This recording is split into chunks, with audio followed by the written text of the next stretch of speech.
9h30, mesdames, messieurs, bonjour chez vous et bienvenue à ce bulletin d'information.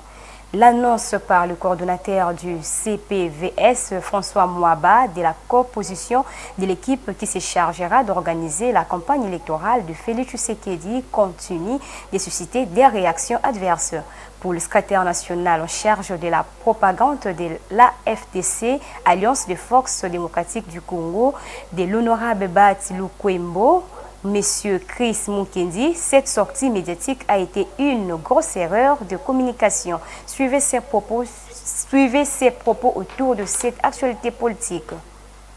Je crois que l'Union sacrée a une structuration au niveau de son présidium qui est composé notamment du sénateur Modeste Bahati, Mbosso, Jean-Pierre Bemba, Vital Kamere, le Premier ministre Samalou Kondé, mais aussi le secrétaire général de l'UDPS. Donc je crois qu'à ce niveau-là, si demain on doit muer cette plateforme politique en une plateforme électorale, ce sont les six membres du Présidium qui auront la primaire de pouvoir nous annoncer la composition de l'équipe de campagne, naturellement sous l'impulsion du chef de l'État. Donc moi je considère que c'est un couac communicationnel qui s'est passé et heureusement que ça a été recadré par la porte-parole du président de la République qui avait dit que c'est juste une équipe, c'est pas une coordination, c'est pas comment on peut appeler ça, mais je crois que si une équipe de campagne pour le chef de l'État doit être mise en place, ça sera constitué de tous les partis politiques qui forment aujourd'hui l'Union sacrée.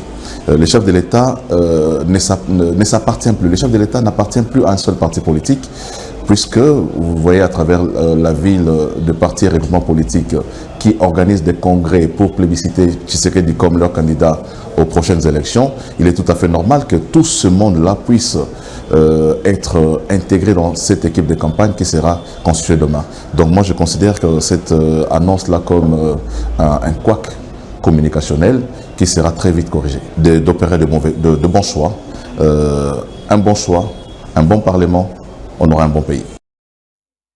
Le regroupement électoral Action Audible pour la bonne gouvernance AABG, dont le parrain est Guylain Niembo, directeur de cabinet du chef de l'État, affûte ses stratégies en vue d'offrir un second mandat à une solide majorité parlementaire à Félix Tshisekedi. Pour ce faire, une forte équipe coordonnée par les hauts cadres de la DGN, messieurs Archange Mabondoir, et en séjour de travail en Bandaka. Une réunion afin de finaliser les stratégies qui s'imposent s'est tenue le 28 septembre 2023 en présence des reporters de Mandiko TV sur place, à savoir Viningale Junior, Vite Panzo et Seth Noah. Suivez. À quelques mois des élections en République démocratique du Congo, le parti politique aguerri s'y ronge dans l'ordre de bataille en vue de faire face aux échéances électorales. Parmi ces formations politiques, on note également le regroupement politique Action Audible pour la bonne gouvernance, dont le parrain est le directeur de cabinet du chef de l'État, M. Guylain Niembo. Après la publication de résultats du conclave à Kinshasa le week-end dernier, l'AABG a choisi comme candidat à la présidentielle de décembre 2023 Félix Antoine Tshisekedi Tshilombo, qui incarne le développement tant attendu par les Congolais. Le choix porté sur le chef d'État Félix Antoine Tshisekedi exige des descentes sur toute l'étendue du territoire national en vue de lui garantir une majorité écrasante au Parlement. C'est dans cette optique qu'une équipe d'avance du regroupement politique Action Audible pour la bonne gouvernance, conduite par M. Archange Mabondoir, séjourne depuis le mardi 26 septembre à Mbandaka, chef-lieu de la province de l'Équateur. Aussitôt arrivé, Archange Mabondoir, au cadre de l'AABG, a présidé une réunion stratégique avec quelques candidats alignés par l'AABG dans l'espace Grand Équateur. En tout cas, nous sommes venus pas pour acheter la conscience de la population, mais cette population doit savoir qu'il est temps de faire les meilleurs. Même exercice pour la journée du mercredi 27 septembre où il était question de finaliser les travaux préparatoires de la sortie officielle du regroupement AABG dans l'espace Grand Équateur. La sortie officielle de l'AABG est est une occasion pour ces regroupements politiques de conquérir l'espace Grand Équateur, mais également d'inviter la population à s'approprier de la vision du chef de l'État Félix Tshisekedi par le biais de son directeur de cabinet Guilain Niembo qui prône pour la bonne gouvernance. Le rendez-vous est donc pris pour ce samedi 30 septembre 2023 au parc de Mbandaka. La Commission électorale nationale indépendante CENI a procédé à l'attribution d'un numéro à tous les candidats retenus pour la députation nationale de décembre 2023.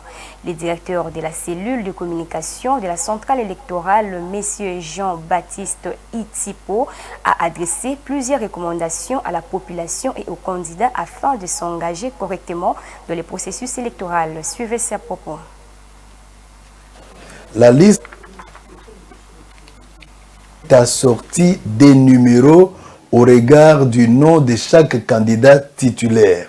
Ce sont ces numéros que chaque candidat est appelé à retenir et à communiquer à ses électeurs pendant la campagne électorale, car il s'agit bel et bien des numéros définitifs des candidats qui seront repris sur les dispositifs électroniques de vote. Et donc, la population est appelée à ne pas suivre tout ce qui se raconte ou s'écrit sur les réseaux sociaux. Les numéros publiés sur la liste des candidats députés nationaux sont des numéros définitifs des candidats qui vont leur permettre, n'est-ce pas, de battre campagne. Et ces numéros, chaque candidat est appelé le moment venu de les communiquer à ses électeurs.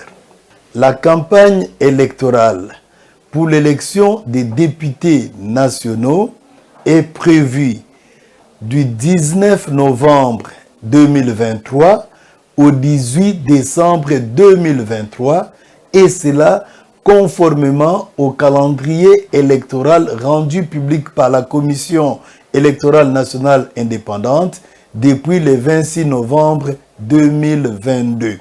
C'est pendant cette période de campagne que chaque candidat communiquera à ses électeurs son numéro définitif repris à côté de son nom sur la liste définitive publiée le 22 septembre 2023. Et pour terminer, impayés depuis près de 4 mois, les députés provinciaux de toute l'étendue du pays ont décidé de passer nuit à la Belle Étoile le mercredi 27 septembre 2023 après un sit-in organisé dans l'avant-midi sans être reçu par le Premier ministre Jean-Michel Samalou Kondé. Il n'y aura pas de rentrée parlementaire ce 30 septembre si leurs arriérés de salaire ne sont pas apurés, ont-ils décidé. Suivez ces images d'illustration.